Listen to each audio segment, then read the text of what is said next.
For the book chat, we are spotlighting Treasure in Your Trash, a book by the pain doctor himself, Tosin Imhogiemhe. Now, the book is a guide to making the most of life's mess because broken crayons can still color. The pain doctor is an emotional intelligence expert, an author, and a therapist. And guess what else? He's also right here. Good to have you here, Tosin, man. Yeah, thank you. It's my privilege and pleasure to be on the show Great. with you.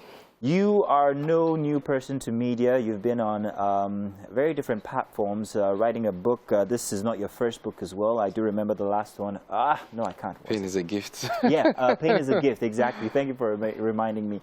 And it's good to have this book again here. And I'm going to tell you something about what I thought when I read it. But first off, I'm going to go right to the back and tell you that you spared no detail in letting us know exactly all the places that you've been. I mean, it's all over the page on there, but very interesting. Now, as a guide to life itself, it's a very interesting book, and the format of the book where you talked about, well, you started by encouraging people and then went on into the details of how you can actually make mess into treasure. Let me put it that way. But first off, the inspiration for the book, exactly where did it come from? Well, I think I have a story which it was the inspiration behind my first book, Pain is a Gift. I went through pain myself. And I often say that when pain struck me, I died to who I was to give birth to who I'm still becoming. So at some point in my life, during the days when I was still trying to make a meaning out of my life, I heard that phrase, you know, from someone. There's still treasure in your trash. And then, you know, it struck me, and I was going to write an article on it. I actually did, but I saw it becoming more than just an article. And eventually I told myself I'm going to write this book, and this is actually the first book I wrote. Oh, really? Yeah, it's the first book, but at the time I didn't have finances to publish it. So I just kept writing. And that's an encouragement too, that sometimes you have some obstacles, but I kept writing, and then I wrote Pain is a Gift. But when I opened Pain is a Gift and I had money, I had to just weigh both. And I said, Pain is a Gift is better. It contains my story. Yeah. And now this book is out. Okay. I'm going to read an excerpt from your chapter 4 here, the life lesson to that chapter there. It says, need I say more? Gale said it all in his epitaph, as Napoleon Hill would often say, failure cannot cope with persistence. Yes. In other words, amidst his innumerable failures, Gale knew that there was still treasure in his trash. Yeah. That's why Swami said, great work requires great and persistent effort for a long time. I want to talk about that exact thing, that nuance to most of our suffering and surmounting most of our suffering, persistence. How important is it for one to persevere when it comes to struggles? There's an American president who said nothing is as important as persistence. Not your education, nothing in life is this, because irrespective of what you have, sometimes you have to show that you really want that thing that you desire, that dream or that goal. So sometimes life often tests us. So sometimes the door will be slammed at your face, but if you persist, you'd eventually get that thing that that keeps resisting. But for example, look at water is the softest element in the world, and water always triumphs over the rocks. Why? It's persistence. You know, imagine someone coming to knock at your door in the morning, maybe someone you don't even know, knock it, and then you're telling him, get out, but it keeps knocking. At some point, you'd have to go, okay, come and tell me what exactly do you want? Yeah, that's the power of persistence. You know, the world always makes way for people who are persistent. Even if it's not something not something that is even good for you. If you're persistent, you eventually get it. So, but there's then again the factor of trauma, which you also wrote about. When you get these doors slammed in your face, sometimes it just breaks you down, and especially it keeps happening, get it slammed over and over and over.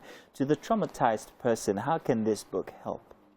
Now, you see, this book, first and foremost, if there's a saying that if you want to know how the road or how the journey is, you ask those who are just coming back. They will tell you how the road is ahead. Now, trauma is not something new to the world. A lot of people have been traumatic, even the biblical heroes that we used to have at the time. For example, Elijah. Elijah prayed, and fire came down from heaven and it burnt the prophets of Baal. But what happened? He had the power to tell God, or he had the power to command fire down on earth. But afterwards, Jezebel threatened him. And what did he do? He ran away.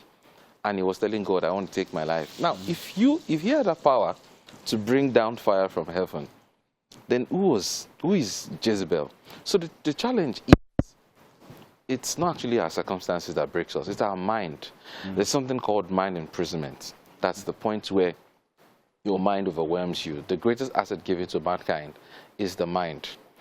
Unfortunately, it's so robust, it's so magnificent that sometimes we fall short of being able to manage it. So when we go through trauma, we often feel that, you know, we're now trash and there's no light at the end of the tunnel. But the truth is, we have something called comeback power. Yeah. If you, for example, get injured, you see that by nature, your wound starts to heal itself. Whether you take medicine or not, that's just your nature. So when we go through challenges, for example, you lose a loved one, you see that, of course, you get traumatized. But after a while, you see that you start healing. Oh, the challenge... This was only just 2 weeks ago. The challenge is, while you can see your body and see that it's healing itself, you can't see your soul. Yeah. So you can't really decipher that, oh, whether I'm healing or not. But we often heal with time. It's erroneous. We often say time heals our wound, but it's not time. It's the power within us. So we have the challenge with the world is this, that we are often told more about our limitations as opposed to our potential. And sincerely, when I tell people that the phrase "you're fearfully and wonderful made," people do not know the weight of that statement. Wow, interesting. Now you talked about challenge, and you also talked about death. In your book, there was one part of it that actually scared me. Your last chapter, challenging yourself, and then you said, "Be prepared to die." Yeah, of course. Like, oh, Benny, calm down. Exactly, why did you? What exactly are you trying to say? Now, I got my inspiration from Nelson Mandela. Yeah, I thought you got it from 300.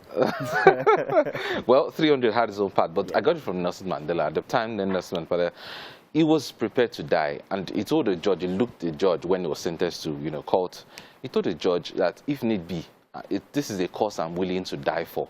So if you're willing to give up your life for that thing you really desire, trust me, life will serve it to you on the golden platter. So the thing is, sometimes we want this thing, but like I said earlier, life wants to know how much we want it. We want it. So if you're willing to put in your very best, I often say that, you see, some people succeed because they're destined to, but most people succeed because they're determined to.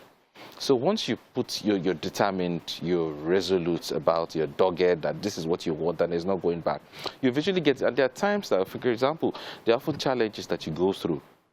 There was a time Bob Marley was shot, he was attacked when he was supposed to have a concert. Okay. And then he ended up showing up at the concert days after. Yeah. Now people were surprised, like, your life was threatened. It was, of course, an attack. So why would you still go ahead with it? And it made a profound statement. He said, the people who are trying to make this world miserable, the people who are trying to stop me, they're not taking a day off. Yeah, exactly. So why should I? Well, hey, listen, this is a very interesting book, and I think that everybody out there should read it. Treasure to Trash. Treasure in Your Trash. A guide to making the most of life's mess. Very interesting read, very simple read, easy to read, let me put it that way.